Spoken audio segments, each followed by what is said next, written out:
L'actualité nationale dominée par le point de presse hier de l'ancien président de la République du Niger, Mamadou Tanja, sur l'affaire dite des 400 milliards de francs CFA. Vous suivrez dans quelques instants l'intervention du secrétaire à la communication du PNDS Tareya par rapport à cette affaire. Vous suivrez aussi en partie magazine de cette édition le film complet du déplacement de la première dame, Haja Aissata Issoufou, à Addis Abeba en Éthiopie, où elle a pris part aux assises de la 13e Assemblée générale des premières dames d'Afrique contre le sida, OPDAS. Voilà pour les titres. Bonsoir à tous. Comme vous le savez, l'ancien président de la République du Niger, Mamadou Tanja, a animé hier un point de presse relatif à l'affaire dite des 400 milliards de francs CFA qu'il aurait laissé avant de quitter le pouvoir. Un point de presse qui a suscité ce commentaire de Diallo Abdeljalil. L'ancien président de la République, Mamadou Tanja, a animé hier un point de presse relativement à cette affaire dite des 400 milliards qu'il a lui-même lancée et qui défraie la chronique depuis maintenant plusieurs mois. Au cours de cette sortie médiatique forcée, parce que dans tous les cas, il sera entendu, l'ancien président a laissé le commun des mortels sur sa faim, mieux déçu. Rien, absolument rien de sérieux n'est ressorti. On constate que cette sortie a été organisée pour distraire la nation d'une part et d'autre part pour échapper à l'information judiciaire en cours.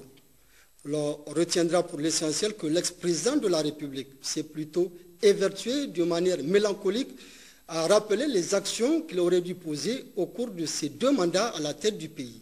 Voilà, à la place des révélations espérées par certains et au lieu de confirmer ses premiers propos, Tanja, nostalgique d'un passé aujourd'hui révolu, est allé trouver les justifications de ces annonces dans les contributions des bailleurs de fonds sur la sécurité alimentaire à l'occasion des conférences de Doha et Djeddah qui seraient de 300 milliards et qui se trouveraient aujourd'hui à Djeddah.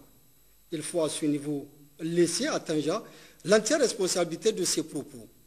L'autre volet de l'argumentaire de Tanja pour justifier les 400 milliards, il le trouve tout simplement dans ses réalisations à l'OPVN et à l'AKEMA durant les 10 ans au pouvoir.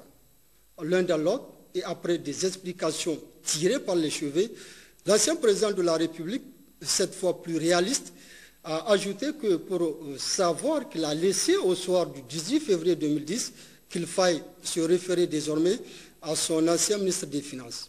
Celui-là même qui a attiré son attention sur la grave tension de trésorerie par lettre en date du 10 février 2010. Comme on peut aisément le constater, cette affaire des 400 milliards n'est en fait que de la poudre aux yeux des Nigériens, un pavé dans une mare paisible. Affabulation et hérésie d'un homme qui a dirigé 10 ans durant ce pays dans le seul dessein inavoué de revenir sur la scène politique et tenter, par des contre-vérités et des montages grossiers, de retrouver une nouvelle crédibilité.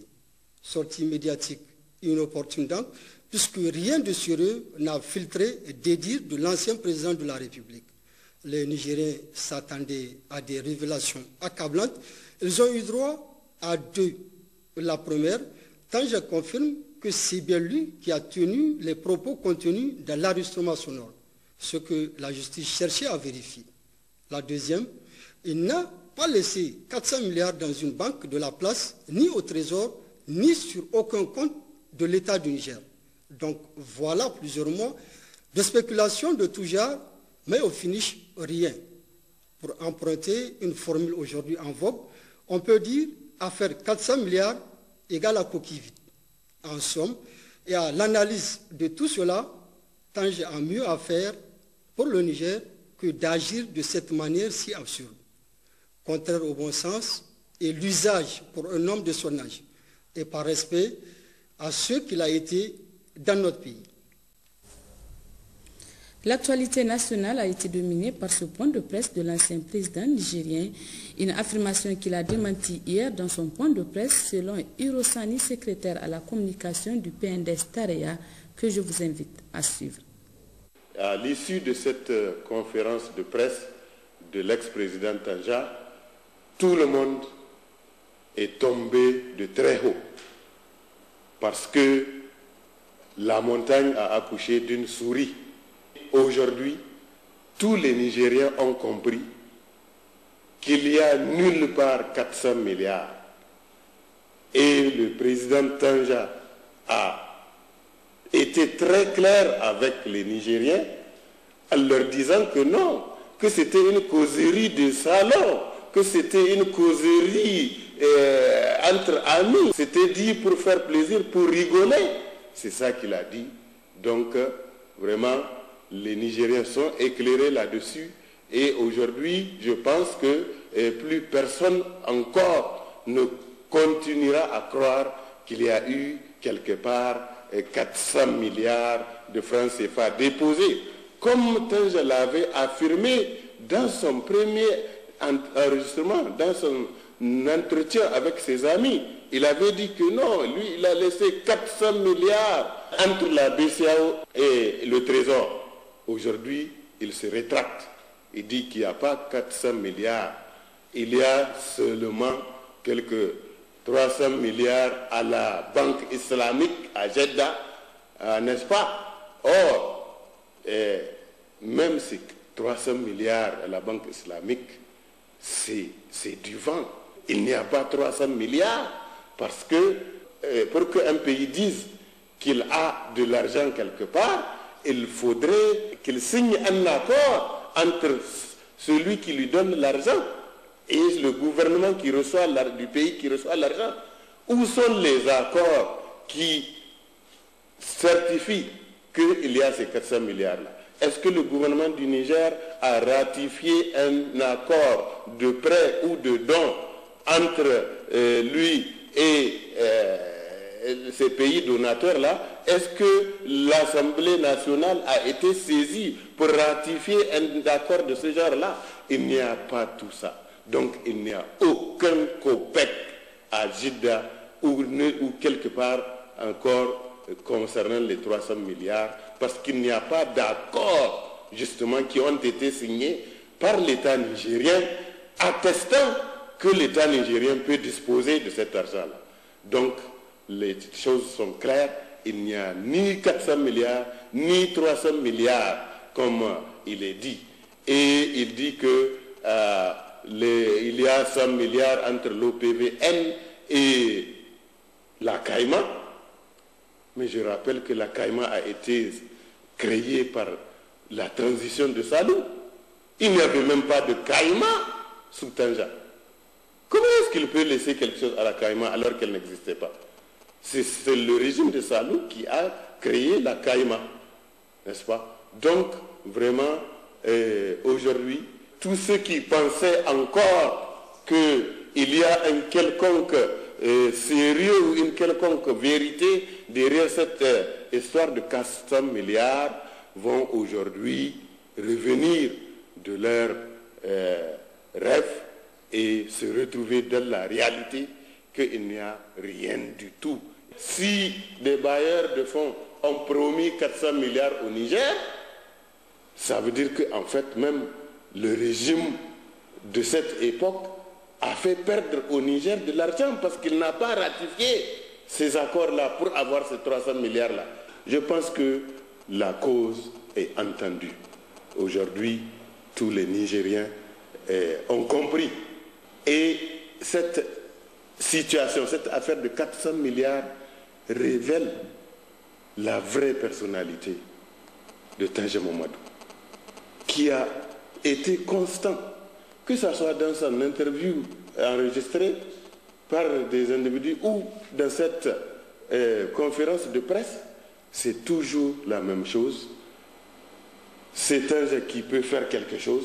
Personne d'autre ne peut faire quelque chose pour les Nigériens. C'est Tanja qui peut résoudre les problèmes des Nigériens et les autres ne peuvent pas résoudre leurs problèmes. C'est ça la vraie personnalité que nous révèle cette interview-là. Que c'est lui le sauveur et tous les autres ne peuvent rien faire. Mais dans les faits, c'est lui qui ne fait rien et c'est les autres qui font quelque chose.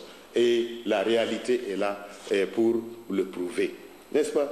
Et puis Tanja nous dit, maintenant il faut auditer le régime de Salou, la transition de Salou. Cela est étonnant. n'est-ce pas? Parce que il dit d'auditer Salou parce que c'est le régime de la transition qui l'a renversé. Mais il a oublié que lui-même, il a hérité le pouvoir d'un régime militaire. Quel est l'audit qu'il a fait de ce régime-là? Pourquoi il n'a pas fait l'audit? Pendant 10 ans qu'il était au pouvoir, pourquoi il n'a pas audité le régime auquel il a succédé pour arriver au pouvoir? Il n'y a pas quelque chose à auditer.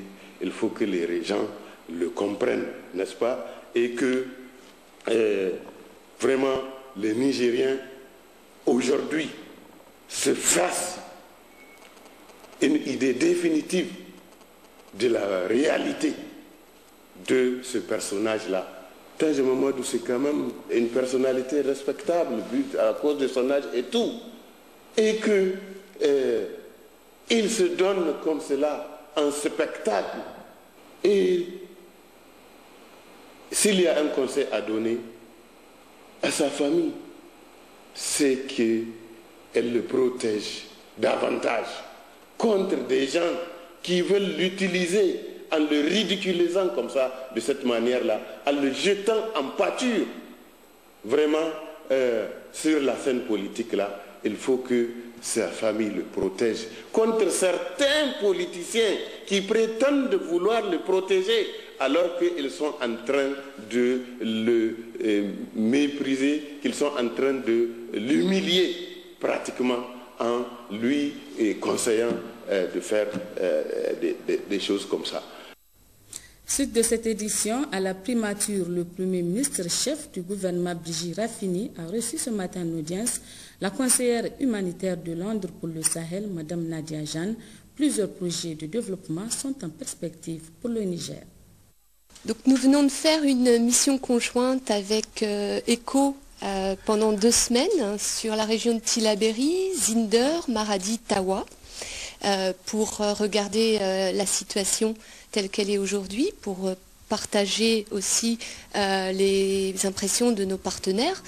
Nous avons financé 21 millions de pounds en 2013 et nous nous apprêtons à faire notre planification humanitaire pour 2014. Ce communiqué de presse du Conseil supérieur de la communication, réuni en session ordinaire du 27 au 31 janvier 2014, les membres du Conseil supérieur de la communication ont examiné les rapports du Conseil de presse relatifs à 4 plaintes contre les journaux suivants: L'actualité, Notre Pays, Carton jaune et Opinion, et 3 saisines d'office contre les journaux Opinion, Le Courrier et la télévision Bonferré.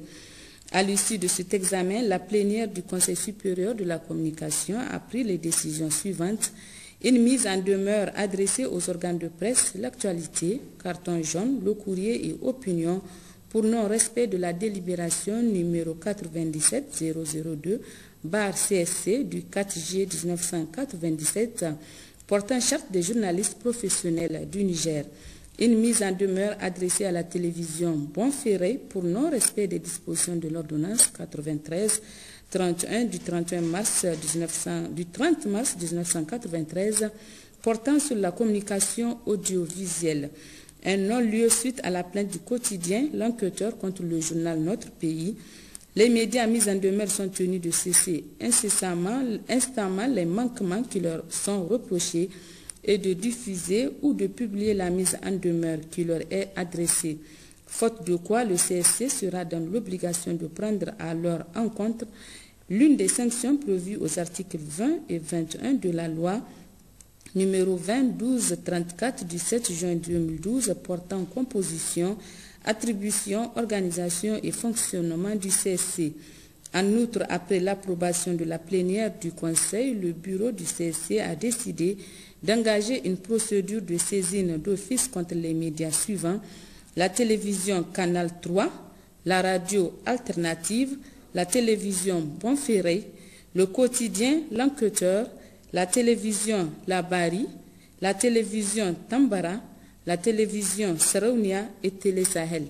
Garant de la liberté et de l'indépendance des moyens de communication audiovisuelle, de la presse écrite et électronique, le CSC rappelle aux responsables des médias publics et privés leur devoir de respecter scrupuleusement les dispositions des textes législatifs et réglementaires régissant l'exercice du métier de journaliste au Niger.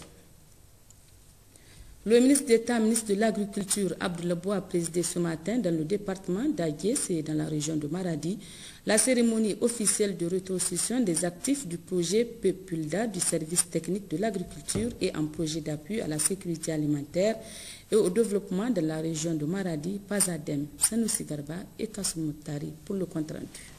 Accueilli à l'aéroport de Maradi par le gouverneur de la région Abdou Maman, entouré pour la circonstance de ses plus proches collaborateurs, du président du conseil régional, des cadres techniques centraux et régionaux et des responsables des forces de défense et de sécurité, le ministre d'État, ministre de l'Agriculture Abdoulabou, s'est immédiatement rendu dans le département d'Agué à 78 km à l'est de Maradi, où il a reçu également un accueil chaleureux de la part des populations de cette entité administrative, avec à leur tête les préfets d'Agué, celui de Gazawa et les chefs coutumiers, avant de présider la cérémonie officielle de rétrocession des actifs du projet PEPULDA au service technique de l'agriculture et au projet d'appui à la sécurité alimentaire et au développement dans la région de Maradi-Pazadem.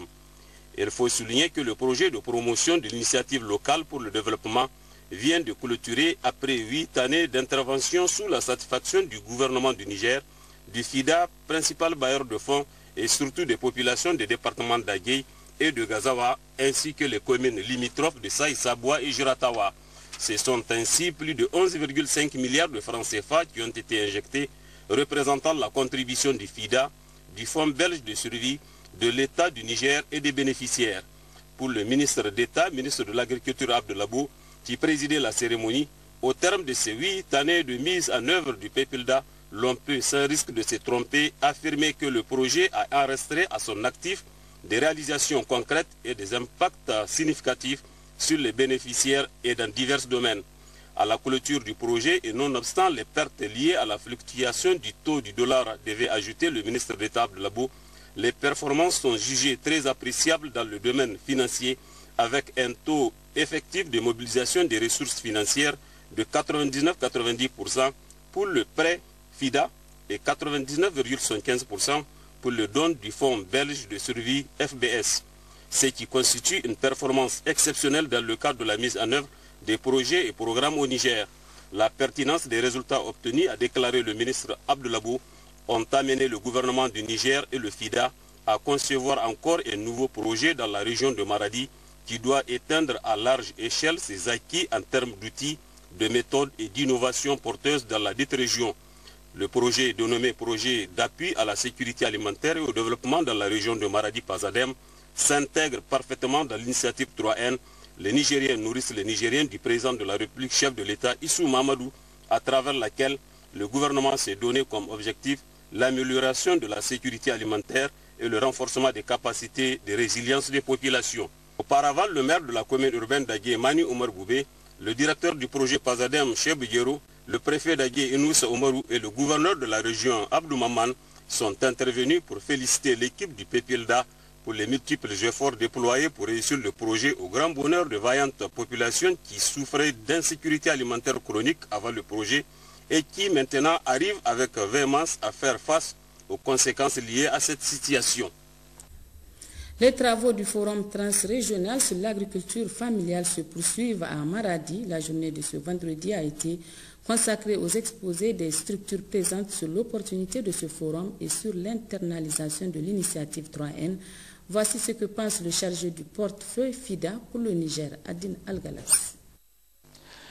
Ce forum transrégional sur l'agriculture familiale est organisé conjointement par le ministère de l'Agriculture, le FIDA et le réseau national des chambres d'agriculture.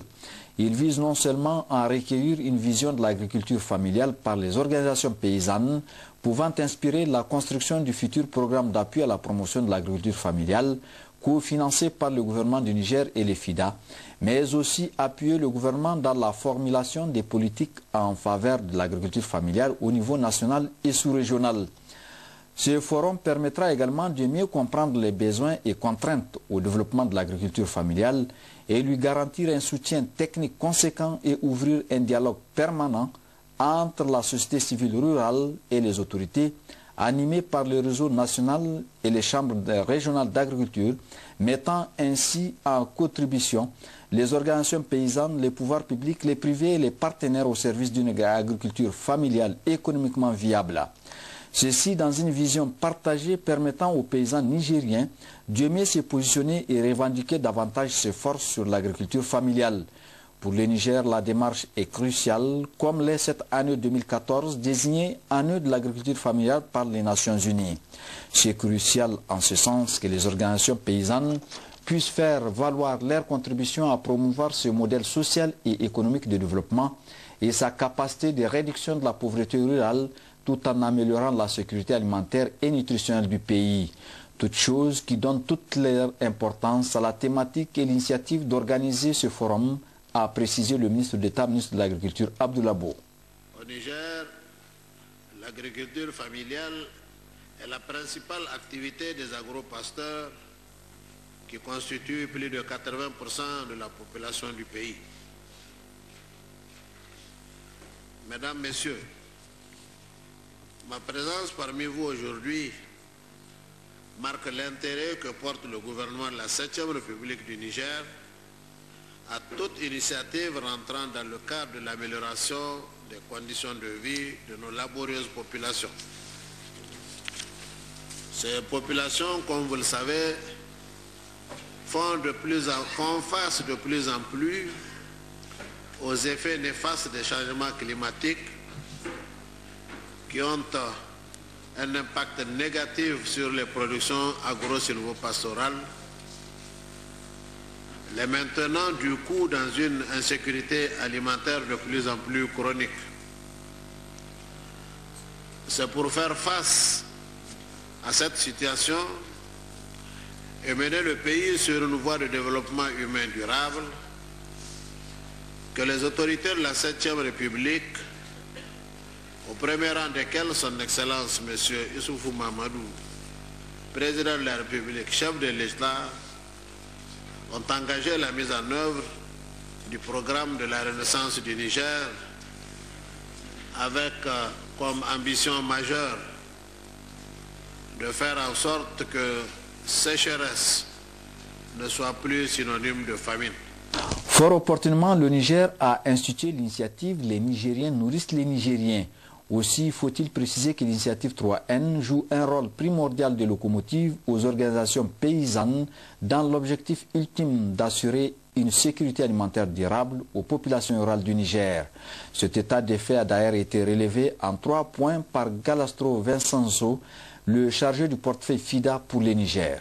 Dans la intervention, on veut surtout souligner 3 éléments significatifs, à notre avis, qui ont rendu possible ce processus du forum paysan. Premier, sans doute, c'est l'engagement politique du gouvernement nigérien, qui malgré un contexte international, sous-régional très complexe, est en train d'élaborer et de mettre en œuvre toute une série de politiques publiques de développement, comme les plans de développement économique et social, l'initiative 3N, et plus récemment les projets de loi d'orientation sur la politique agricole, dont l'atelier s'est tenu récemment ici à Maradi, qui donne priorité et importance au secteur économique et productif de l'agriculture familiale durable, de la sécurité alimentaire et nutritionnelle des populations nigériennes et de la résilience des communautés rurales. Le président du réseau national des chambres d'agriculture, Bello Boubacar, a affirmé que l'agriculture familiale constitue l'avenir et donc obligation est faite d'aborder les contraintes que rencontre ce secteur et comment l'élever. Pour ce faire, le gouverneur Abdou Maman, faisant sien l'adage qui dit que seul le propriétaire de la case connaît là où elle coule, a indiqué que ce forum qui vient à point nommé saura trouver les solutions idoines aux préoccupations du monde rural. Quant au président du conseil régional Paté Bala, il a vivement salué cette louable initiative du FIDA envers les populations de la région de Maradi, Tawa et Zender, mais au-delà du Niger dans son ensemble. Il a en outre encouragé les organisations paysannes à mieux réfléchir sur les problèmes qui assaillent la production agricole au Niger et faire des propositions soutenables par l'État et ses partenaires. Le maire central Kassou Mokhtar a aussi salué la tenue de ce forum à Maradi avant de souhaiter la chaleureuse bienvenue et un agréable séjour aux participants. Le gouverneur de la région de Niamey a effectué aujourd'hui plusieurs visites au niveau des établissements scolaires de la capitale. Il s'agissait pour Hamidou Garba de constater de visu les réalisations faites au profit des scolaires et de réceptionner plusieurs tables bancs offertes par le HCR et le CADEF. Compte rendu Abou Moussa Atouman et Issoufou Samaïla. Assis à même le sol pour suivre les cours ne sera qu'un lointain souvenir pour ces enfants de cette école. Cela grâce au concours du HCR, le Haut Commissariat des Nations Unies pour les réfugiés et le CADEF, qui ont remis officiellement 200 tables bancs aux autorités régionales réparties comme suit. 120 pour l'école Bobiel 1 et 3, 50 pour l'école Stine 1 et 2 et 30 pour l'école Bukoki 1. La présente cérémonie a été rehaussée par la présence du secrétaire général adjoint du ministère de l'Intérieur, M. Alassane Seboun, du gouverneur de la région de Niamey, du maire de l'arrondissement numéro 1, du représentant résident du HCR au Niger et de la directrice du CADEV ainsi que de nombreux cadres de l'éducation. Occasion pour la directrice de l'école Bobiel et le maire du premier arrondissement de remercier ces généreux donateurs pour cet appui important qui permettra de mettre les élèves et leurs enseignants dans de meilleures conditions d'apprentissage. Quant au représentant du HCR, M. Karl Stecker, il a réitéré l'engagement de son organisation à aider le Niger jusqu'au départ du dernier réfugié malien au Niger. Notons que peu après cette cérémonie, le gouverneur de Niamey s'est rendu à la direction régionale de l'enseignement secondaire, à l'atelier de fabrication des tables bancs, à l'école Saga et aéroport, où plusieurs classes en matériaux définitifs ont été réceptionnées. Au sortir de ces visites, le gouverneur s'est dit émerveillé par les réalisations faites sur place. Conformément en tout cas à la vision des plus hautes autorités de la République, donc, et conformément à la volonté du chef de l'État, par rapport aux questions scolaires, nous avons tenu à faire une sortie ce matin pour constater de visu les quelques réalisations qui ont été faites, en tout cas au profit des scolaires de la région de Niamey. Ce qui nous a amené à faire une visite au niveau de la direction régionale de l'enseignement secondaire. Dieu merci, en tout cas nous avons trouvé quand même une direction assez organisée, avec des bureaux et une cour très propre, un personnel engagé. Nous avons vu aussi que le magasin au niveau nord, quand même certains stocks, qui nous permet vraiment d'affirmer que l'année scolaire, sur le plan en tout cas fourniture, va se passer très bien.